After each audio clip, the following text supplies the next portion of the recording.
Maka, seperti yang ditunggu-tunggu, seperti yang kita jangkakan, Timbalan Presiden Parti Bersatu Datuk Seri Hamzah Zainuddin secara rasminya telah dipecat oleh Parti Bersatu pada hari ini, ya. Dan ini kita isytiharkan, aku nak ambil peluang ini, kita semua isytiharkan bahawa Parti Pribumi Bersatu secara rasminya telah guyup sepenuhnya, lumpuh sepenuhnya. Tahniah kita ucapkan kepada tim Tan Sri Muhyiddin Yassin, tim kepada Presiden Bersatu.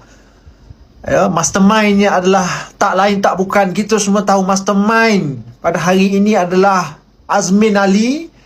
Ya, di mana hari ini terbukti, saudara, perlawanan di antara, pertembungan di antara kem Hamzah Zainuddin dan kem Tan Sri Muhyiddin Yassin, pemenangnya adalah Presiden Bersatu Tan Sri Muhyiddin Yassin. Terima kasih kepada